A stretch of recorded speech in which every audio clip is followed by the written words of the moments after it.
You're watching a sneak peek of the new network, Romance Classics. Honey, did you wash my favorite shirt? Your mother and I are staying for the weekend. Oh, I didn't mean fat. I meant full-figured. Maybe it's time to check out ours. The men of Romance Classics. They're there when you need them. I didn't say big boned. And sometimes you really need them. Anything that is mine is yours. Romance Classics. Life as it should be. If you don't get Romance Classics, call your cable guy. He'll hook you up. Now back to our sneak peek of the new network, Romance Classics. Everybody has imagined the home of their dreams. But at State Farm, we dream about a house that looks great from the inside. One strong enough to survive a hurricane or other natural disaster. That's why we helped found the Institute for Business and Home Safety, a research and education group determined to strengthen building materials and building codes. Because at State Farm, we think the most beautiful kind of home will always be the one that's still standing.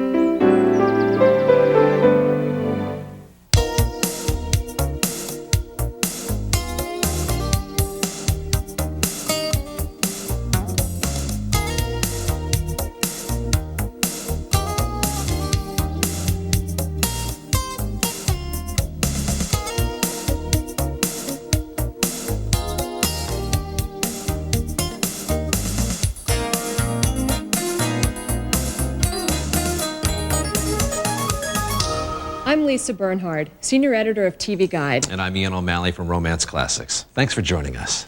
What is it about TV romance that moves us from tears to joy and makes us put our lives on hold for hours at a time?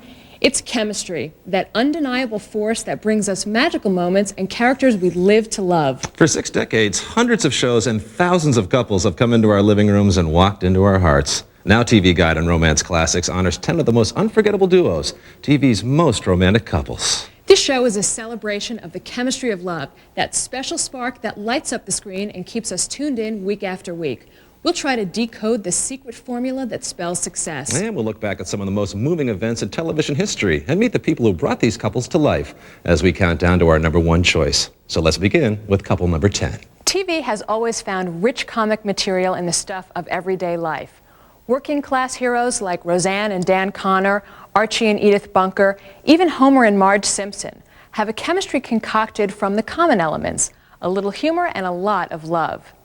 We think one pair of blue-collar lovebirds stands above the rest. He was a volatile substance, but she could neutralize him with just a look. 5 decades later, their formula is still explosive. Couple number 10 are the Honeymooners. Unlike most TV pairs of their era, Ralph and Alice Cramden weren't part of the upper class, but they took us to the moon and back, week after week. The show was, I think, conceived as the antithesis of what was prevalent on television then. It also reflected the problems that most of the audience had. Surviving is a key issue. I think you knew the unrest that was in Ralph. It was palpable. It was there. And you also knew that she was all he had. Jackie Gleason truly was Ralph, the incurable dreamer, larger than life in every way. Audrey Meadows' Alice was the perfect deadpan foil who kept Ralph from the boiling point. His anger was never truly directed to her, no matter how many times he brandished a fist. It was his frustration. He had to attack, and she withstood the first few assaults and didn't comment. And then she would have a classic response. You want my salary to leak out? Your salary couldn't even drip out!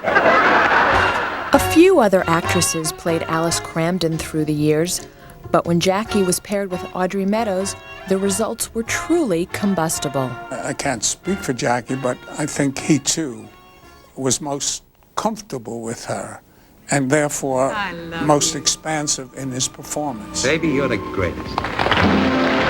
He wasn't ashamed of being sentimental. Today, in the cynical climate in which we operate, sentiment is denigrated.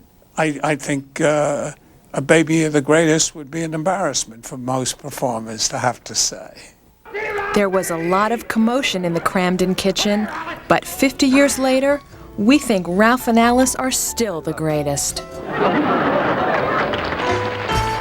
Our next pair portrayed a couple that we think captured the essence of what it was like to be young and married. Each week we tuned in to see the complexities and compromises that are part of living, loving, and everyday life. Sometimes they were overwhelmed by it all, but their support for each other was the glue that held it all together and made us stick around too. They are couple number 9, Hope and Michael Stedman from 30-something. Anyone who thinks marriage is easy never watched Hope and Michael navigate the highway of life. Unlike TV's carefree singles, these two had commitments to friends, family, and especially each other. We were a realistic portrayal of, you know, the good, the bad, the problems, the fights, the silences, you know, couples who identified with the reality of the relationship between Hope and Michael. Was always quite surprising to me. Still is, to this day, I still hear about it. Ken Owen and Mel Harris played Michael and Hope and became the example of a modern husband and wife. She struggled with the notion of trading her Ivy League ambition for full-time motherhood. He walked the entrepreneurial tightrope while wondering if it was all worth it. Soul-searching baby boomers found a lot to identify with. Michael? Admit it, babe, you're half of the uniform. Oh, you're just jealous because you don't even have a uniform. Oh, yes, I do. I have a Cub Scout uniform. Really? For 4 seasons, we watched Hope and Michael sort out their complicated issues and return to each other's embrace at the end of the day. Their on-screen formula was less about red-hot passion than the warm glow of partnership. I think that the contributions to our chemistry came, once again, out of a great respect that we had for each other. Certainly you could be physically attracted to someone or appreciate someone's physicality. But I think it goes deeper. For me, it's always about being there and being a supportive partner. But I think for Hope and Michael, we did get it right. Romantic tension always makes an intriguing formula for success. From Gunsmoke's Matt Dillon and Miss Kitty to the X-Files' Mulder and Scully. It seems... And I kind of don't like him. And I thought, I don't care. I like that you don't like him. But you could see the lightning. Let me tell you something, baby. I think it's safe to assume that I've been down a few more roads than you. You mean slept in a few more gutters? And by now, I figured out which roads are for me, which roads are for other people, and where the dead ends are. Fine. Do you think we could bring this conversation to one? For most of 5 seasons, audiences were dazzled by the electricity of David and Maddie's romantic banter. We watched them wiggle their way out of even the most compromising situations, wondering if they would ever wind up together. Get out!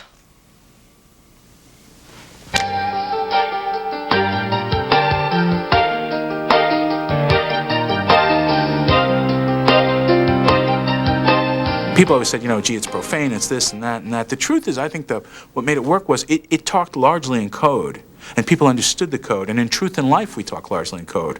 We talk around it, we play a song, we do this. And I thought Moonlighting sort of excelled at that. And that, I think that was sort of the thing that kept people watching for a long time. For some reason, once their mating dance was over, the lightning leaked out of Maddie and David's bottle. Still, fans will never forget their effervescent on-screen attraction and some of TV's best wordplay ever. Are you saying you said that, or Some TV marriages show couples in turmoil, but others give a peek at true domestic bliss. Duos like Mike and Carol Brady showed us what life was like in a perfect world. Now, naturally, not everyone can be Ward and June Cleaver, but we can dream, can't we? Couple number 7 is a husband and wife team with a family life a lot of people wish they could have. They were working professionals, parents, and true partners. The Cosby Show's Cliff and Claire Huxtable created a gentle amalgam of love, patience, and humor. Theirs was a traditional family comedy with a contemporary romantic twist. Now, you know, I was really feeling good this morning till I ran into my family and everybody started giving me grief over turning 46. Well, dear, let me tell you, it's nothing but a number. That's what old Jake used to say. Died when he was 46. We brought ourselves, and we brought our own understandings. His sensibilities are such that he really appreciates intelligence in human beings, period. He appreciates it. He loves it. He expects it. Bill Cosby looked at quite a few actresses before casting Felicia Rashad. Their chemistry was so immediate, viewers found it hard to believe they weren't really married. I felt very comfortable with him, and I felt, and maybe this is the way married people should feel. Well, no, not maybe. This is the way married people should feel. The Huxtables' on-screen marriage proved that love can keep percolating long after the honeymoon. Their formula was a stable compound. We think 1 part equality and 1 part respect. But Felicia has her own description of the matchup. Doesn't chemistry have something to do with combination of elements? In a way that either makes things gel or explode? Cliff would be water, and Claire would be earth. And you put it together, you got a good batch of mud. The Huxtables restored faith in the family and showed many of us that we could have it all. When we come back, we'll take a look at our favorite young lovers and the most memorable duo from daytime drama. There's lots more, so stay with us.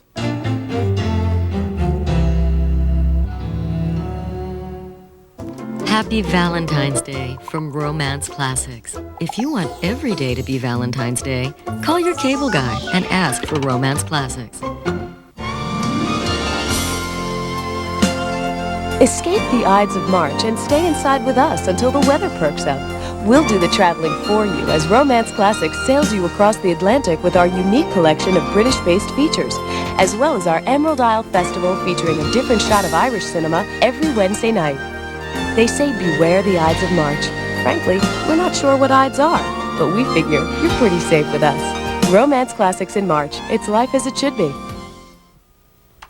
Dear Romance Classics, I need more happy endings. But I'm too shy to call my cable guy. Sincerely, Super Shy Sheila. To get more happy endings in your life, visit Romance Classics' website. We've made it easy to contact your cable guy. And that's life as it should be.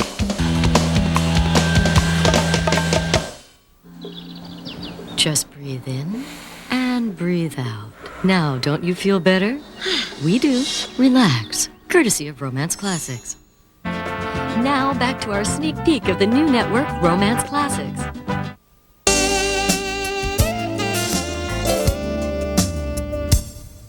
Welcome back to TV Guide and Romance Classics Countdown to the most romantic TV couple of all time. Our look at the chemistry of love. The first tender yearnings of love are all about the excitement of discovery. Young couples like Happy Days' Joni and Chachi or Dylan and Brenda from Beverly Hills 90210 grew up and grew closer right before our eyes. Couple number 6 explored the wonder and innocence of first love during their weekly walk down memory lane. The Wonder Years was about a 12-year-old boy, his friends, and the love of his life. Fred Savage's Kevin Arnold was a universal element. A nice kid just trying to get out of his teens in one piece. His first and lingering love was Winnie Cooper, played by Danica McKellar. Winnie Cooper was supposed to just be a guest appearance on the first episode. And 4 days into shooting, the executive producers came up to me and said, Danica, you and Fred have such a great chemistry. We want to make you a regular on the show. Kevin and Winnie's ups and downs were played out in the world of the schoolroom, the park, and the neighborhood.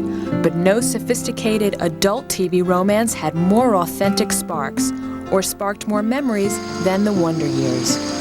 I guess I knew what was going to happen. She was going to tell me she hated me. I did want to kiss you. I guess maybe that's when I first realized that love was going to be much more complicated and much more simple than I'd ever dreamed. I think the true glue in the relationship between Kevin and Winnie is that we cared about each other so much. And that was something the writers always included. And it has a lot to do with the friendship of Fred and Danica. I'm sure another couple would have a nice relationship on screen, and that's fine, but it wouldn't be Kevin and Winnie. The Wonder Years' tender nostalgia and Kevin and Winnie's endearing innocence made viewers feel like kids again. Now, the formula for couple number 5. Take equal parts beautiful people, money, and unending drama. That's the perfect combination for a primetime soap. From the Carringtons of Dynasty to Gary and Val of Knots Landing, they were the characters we loved, even loved to hate. Their storylines and cliffhangers kept us coming back for more. But family feuds, divorce, not even death could separate the sweethearts of South Fork. Bobby and Pam Ewing, played by Patrick Duffy and Victoria Principal, had what everyone dreams of. They were gorgeous, wealthy, and in love.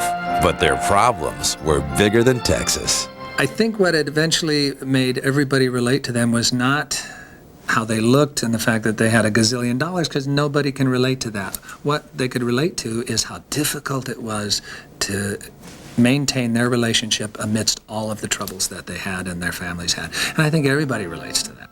The young lovers' two families were the prime-time Hatfields and McCoys.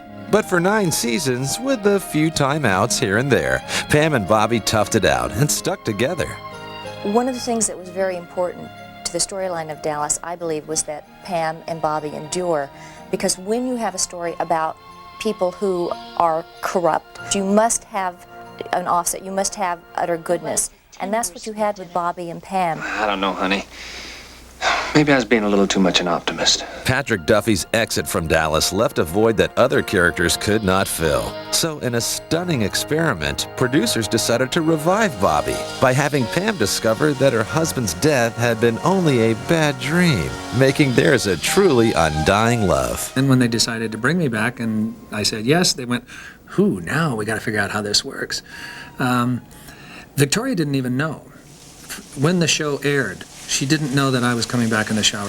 And when she called me like 3 minutes after the show aired, just screaming and laughing, nobody knew how it was going to happen. Bobby and Pam created a bond that survived all the odds and even a few ends.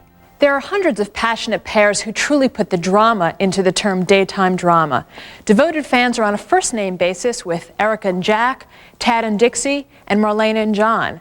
But even if you've never watched daytime TV, you know couple number 4.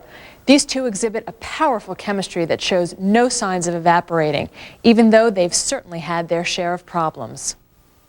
Hi, Lucas Lorenzo Spencer. The names Luke and Laura are synonymous with soap opera romance. When General Hospital's Anthony Geary and Jeannie Francis were thrown together in 1978, there was no predicting the excitement their attraction would ignite. There is a connection between Jeannie Francis and Tony Geary that I don't understand, that seems to come alive when we are these characters. Everyone knows opposites attract, but Luke and Laura were poles apart. He was a small-time hoodlum. She was a teenaged angel. As actors, too, Anthony and Jeannie came from different places, but the fusion was unmistakable. Tony was a very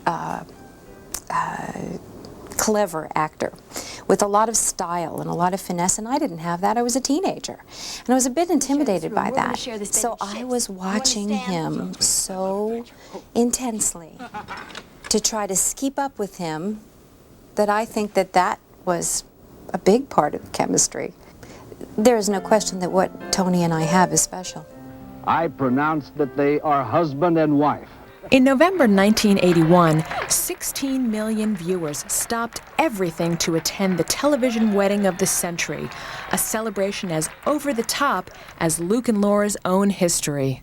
Luke was certainly an excessive and remains an excessive character. And the young woman who had too many feelings and too much yearning and this excessive overflow of passion and emotion. It could be that they represented the times in a way. After a 12-year hiatus, Luke and Laura returned to General Hospital to face all the complications of soap opera romance. Together or apart, we'll always remember their impact and never forget their love. In life, as in chemistry, when two opposing elements combine, you can be sure a reaction will follow. From subtle sparks to big bangs, pairs like George Burns and Gracie Allen and Sonny and Cher demonstrated the power of polarity. He was a band leader, she was a troublemaker, and even though he always said she couldn't be in the show, she found her way on stage and into our hearts. Couple number 3 are TV royalty, the Ricardos from I Love Lucy. Lucy and Ricky Ricardo almost never made it to television. CBS executives figured no one would believe the pair was husband and wife, despite the fact that Lucille Ball and Desi Arnaz were already married for more than a decade. Lucy's love for Desi inspired the show because she wouldn't do it without him. And of course, there was quite a bit of flack about it. She said she wanted to do it with Desi. We got to Desi who? For 9 seasons, America stayed home on Monday nights to watch the antics and romance of this excitable redhead and her exasperated Cuban husband. Honey, what do you want to start with, chicken salad or peanut butter? I want to start with a proposal. Before we eat? Take my hand. Oh. I know I don't deserve a wonderful girl like you. Lucy, will you marry me? Lucy, will you marry me? What's the matter? Well, this is a pretty important step in my life. I don't want to be rushed into anything. I think the audience wanted to know that we would end happily, even if they had a fight. Everybody always ended up saying they were sorry and it would work out. I think you maybe felt the real love that was between them. Tell me I may always dance the anniversary waltz with you. Nearly 50 years after the first broadcast, I Love Lucy is still on the air, enchanting generations of viewers the world over. I love Lucy and she loves me. We're as happy as two can be. Sometimes. Although these two had their moments, they created a lasting formula that still results in television magic. We're counting our way down to number 1, so stay with us. Who is TV's most romantic couple? Come back and find out.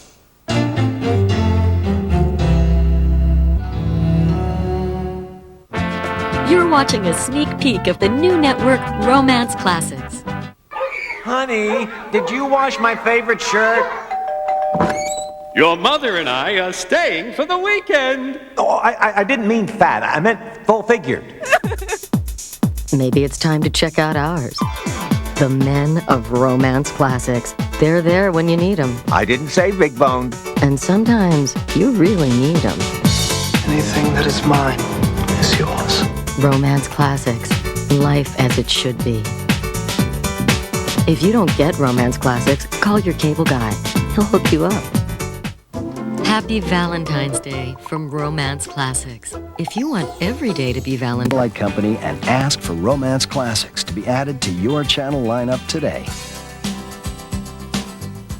Now back to our sneak peek of the new network Romance Classics.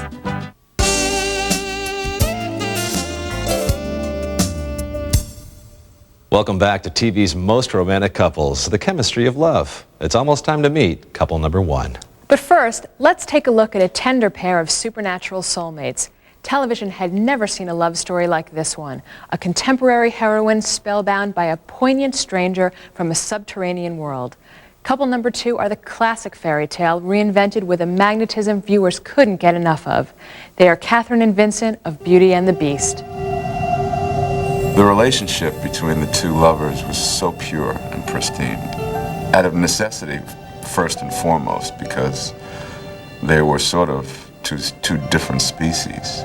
And you're watching something in the most grandiose of terms being depicted, and with great reverence and respect. And I suppose that all of those are elements that feed into the concept of romanticism.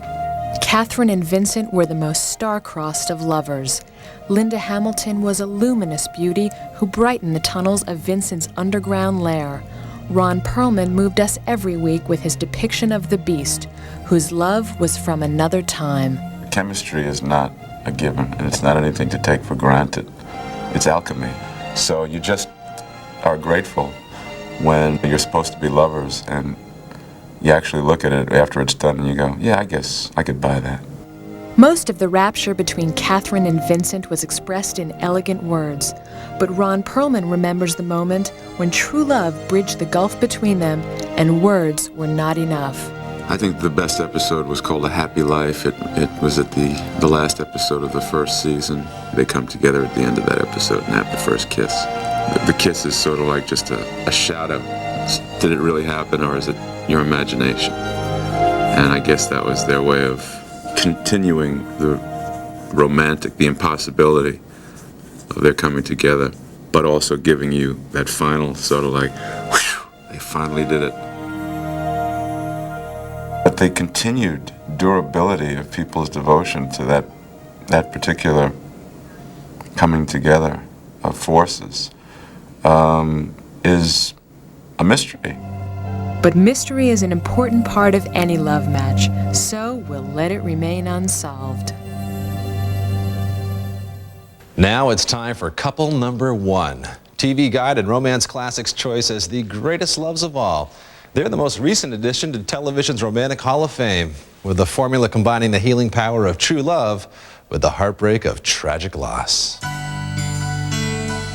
Diane Russell and Bobby Simone put their inner demons and painful past behind them in order to build a real and lasting romance.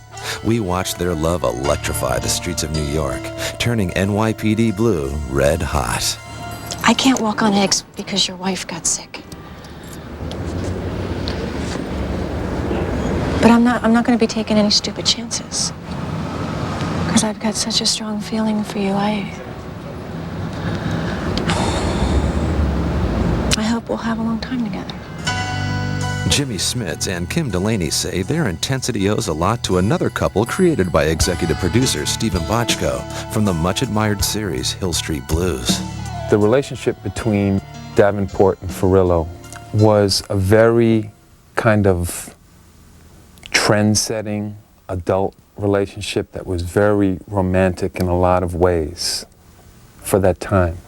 And I always thought that if we, with these particular characters, if we could hit those same type of notes, we would have accomplished something really nice. And I think that there were times where that happened. Where that happened, absolutely. Yeah. But Bobby and Diane's passion was not to last forever. In one of the most heart-wrenching farewells in television history, Diane had to say goodbye to the man she loved. Do you want me to take your ring? Is that what you want?